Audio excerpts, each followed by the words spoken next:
믿음의 사람 중에 가장 유명한 한 사람 중에 한 명이지요. 가장 위대한 신앙이라고 말할 수 있을 것입니다. 그러나 오늘 말씀은 다윗이 죄를 범하는 것에 대해서 이야기합니다. 그가 어떻게 죄를 범하는지를 살펴보면서 오늘 우리의 죄에 대해서도 함께 알고자 합니다. 다윗이 죄를 범하였습니다.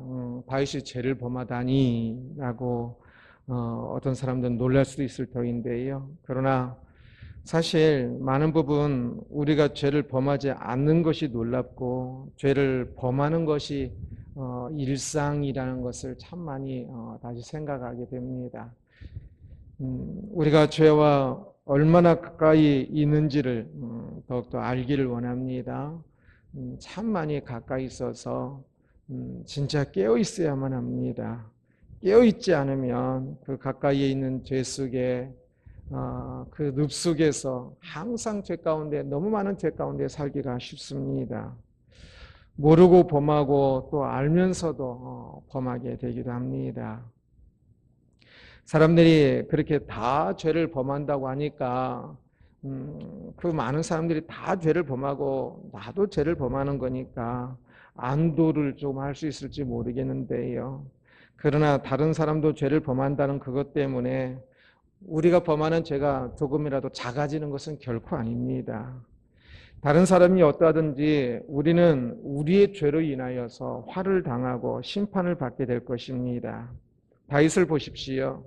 다윗은 다른 사람에 비해서 매우 훌륭한 신앙인이었지요.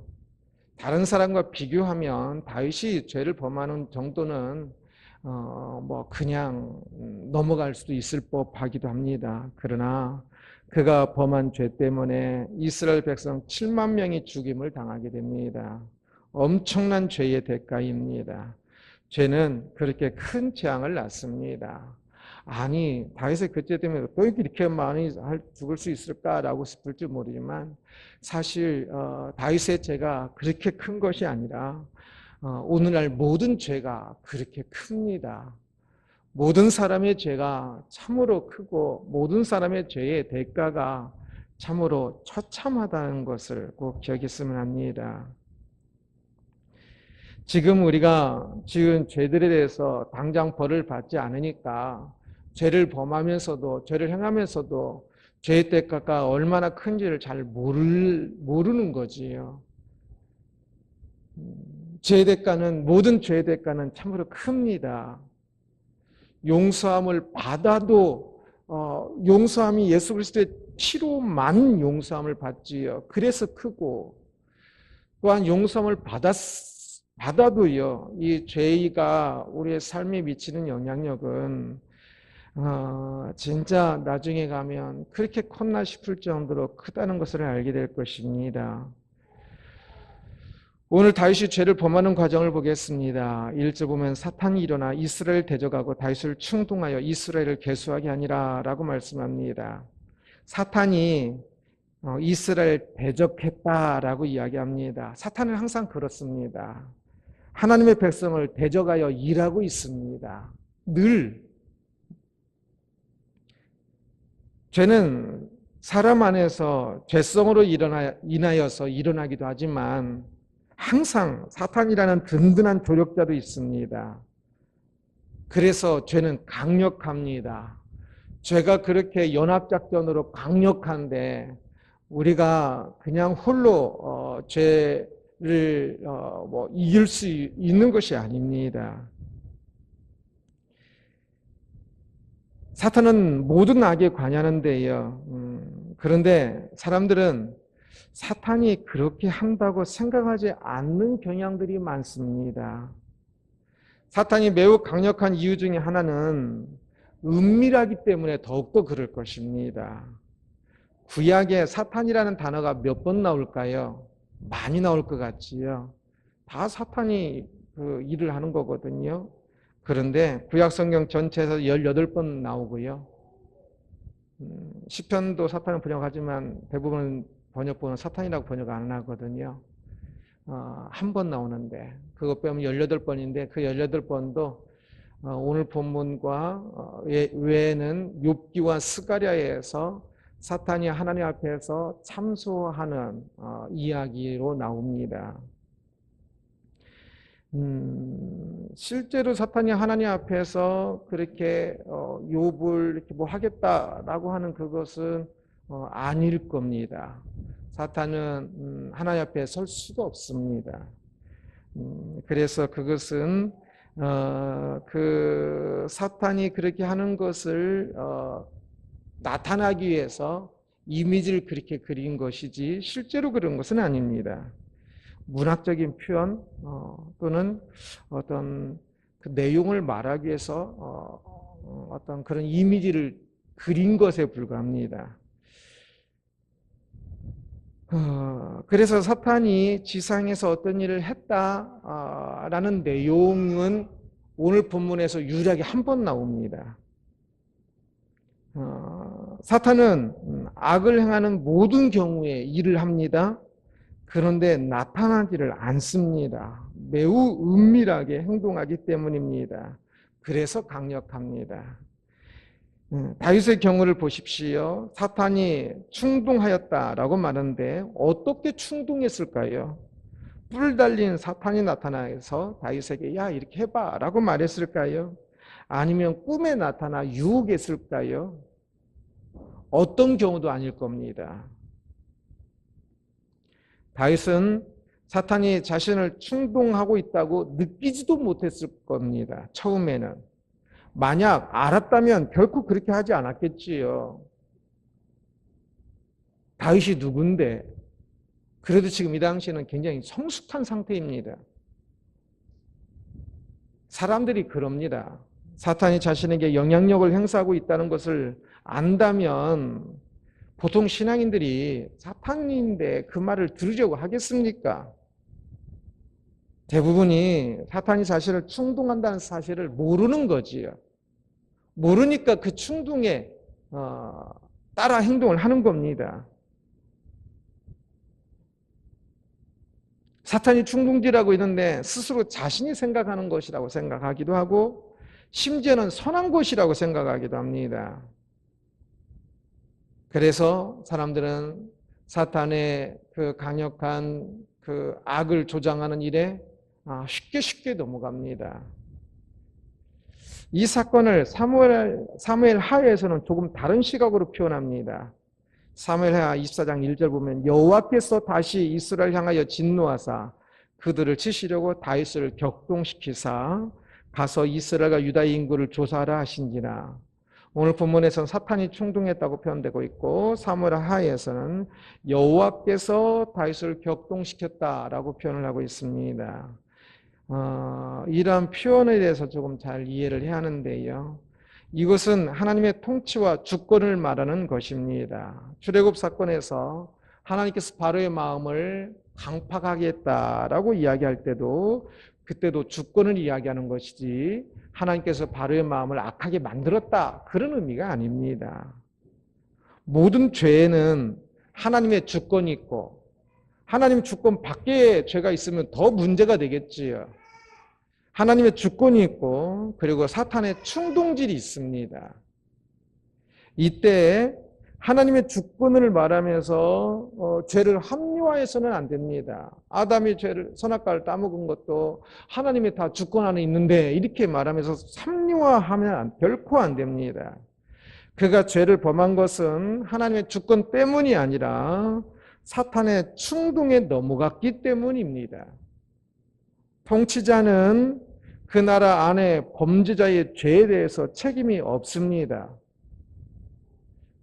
범죄자가 그 죄를 범한 것에 그 죄의 를 범하지 않도록 어떤 그런 여건들을 만들고 하는 것들은 필요하겠지만 그렇다고 강도질을 누가 했다고 통치자가 강도질을 한 것이 아닙니다.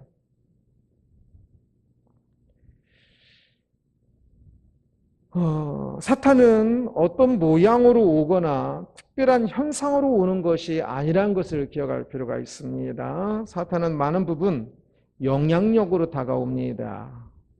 오늘날 귀신을 말하면서 사람들이 이상한 현상을 보는 것을 말하는 경우가 있는데 그것은 대부분이 엉터리입니다.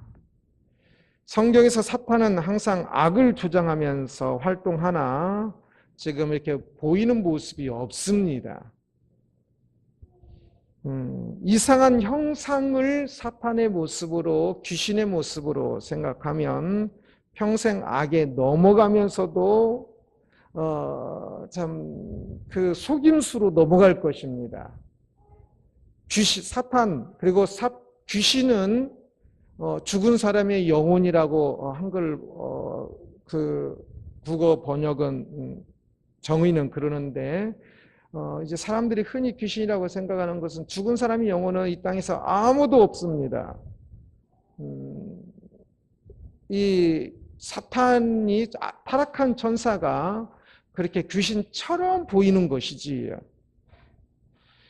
그러나 그렇게 귀신처럼 보이는 그것도 그 부분의 그러한 형상의 약한 사람에게 귀신처럼 보여서 사탄이 장난하는 것이고요.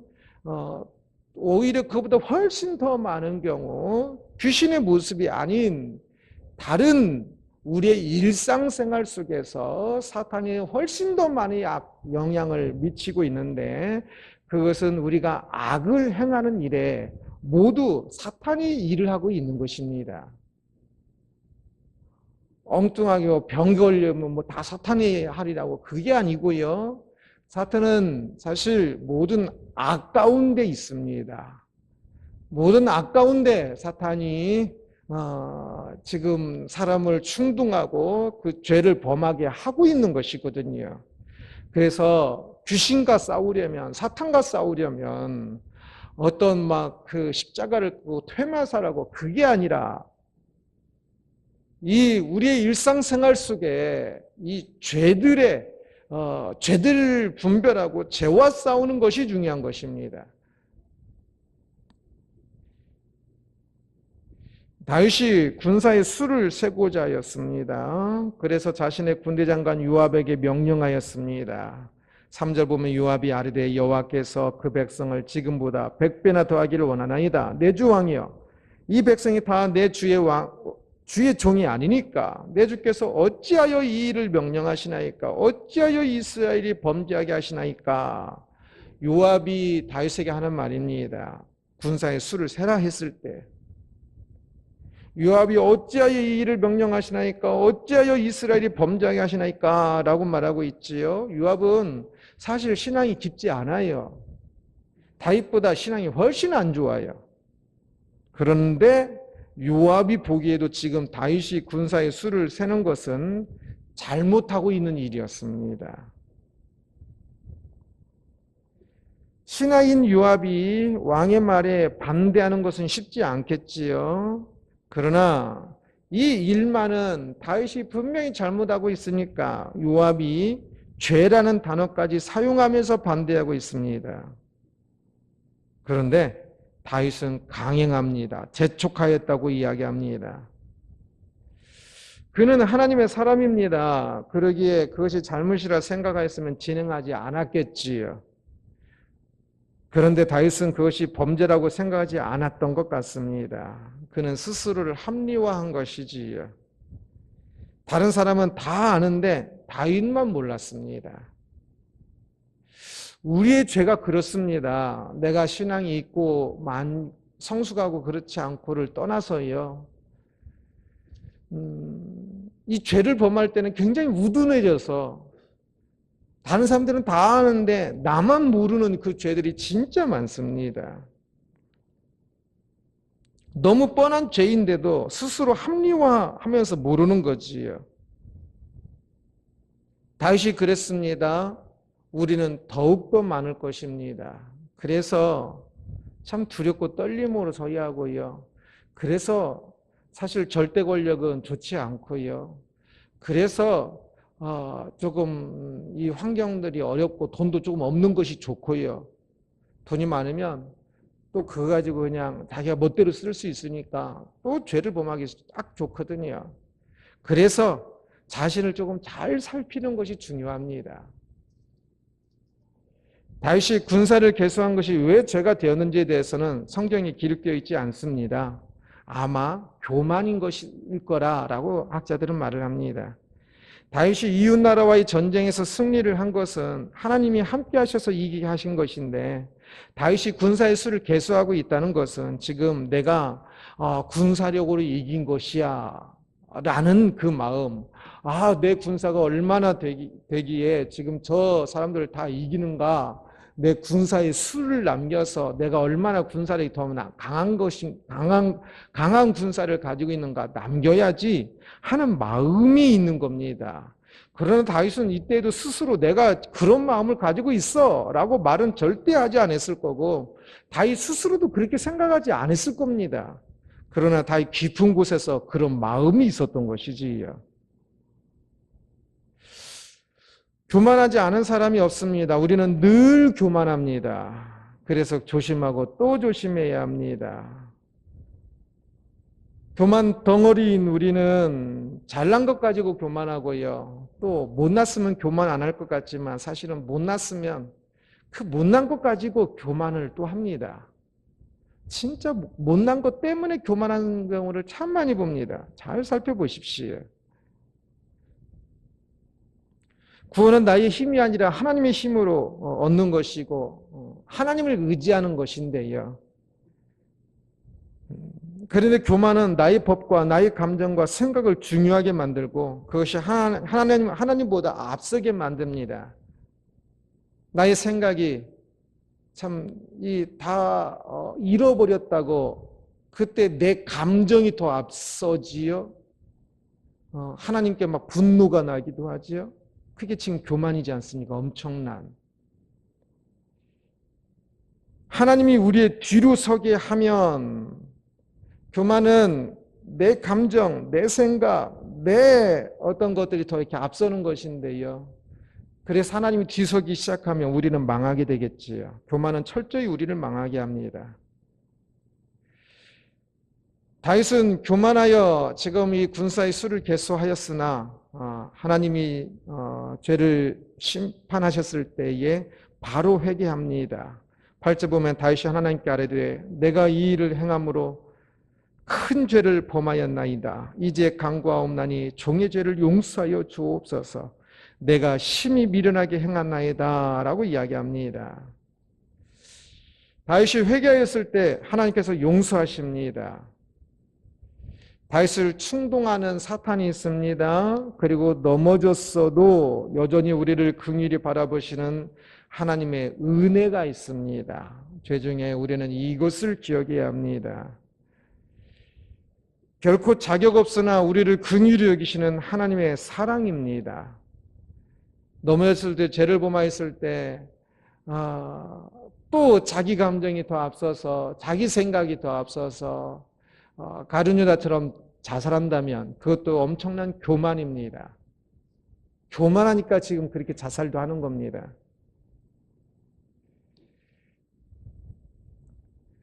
넘어졌을 때 하나님께 나갈 체면이 없는 것은 여전히 교만하기 때문인 것이고요.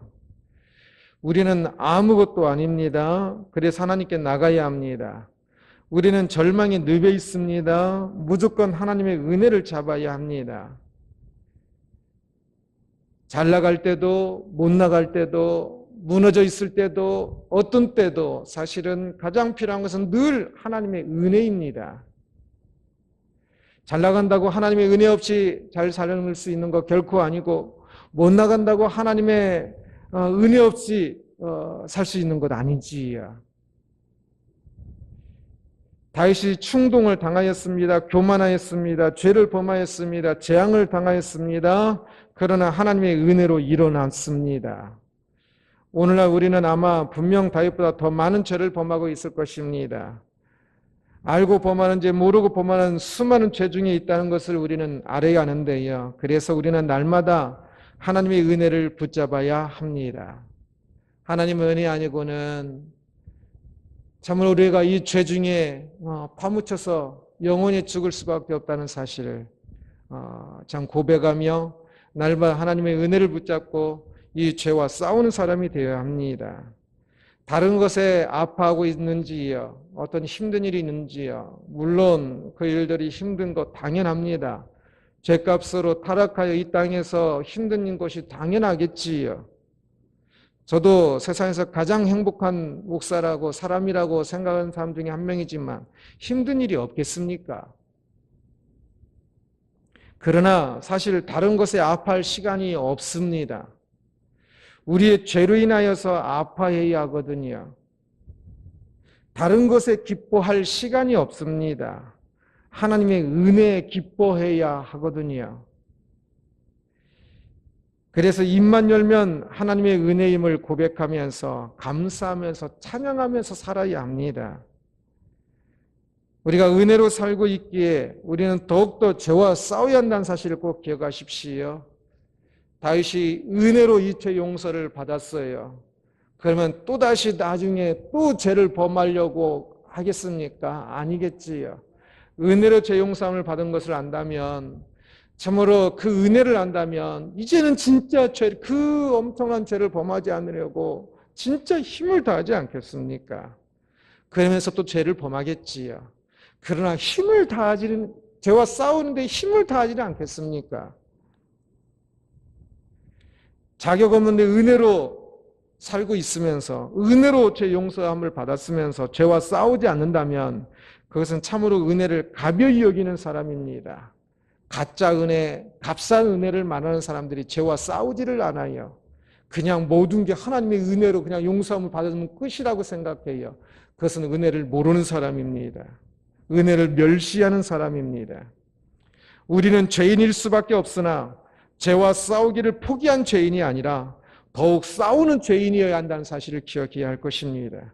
죄를 즐기는 악인이 아니라 죄를 미워하는 의인이 되어야 할 것입니다. 다윗의 죄란 제목으로 말씀을 살펴보았습니다. 사탄이 일어나 다윗을 충동하여 죄를 범하게 하는 것을 보았습니다.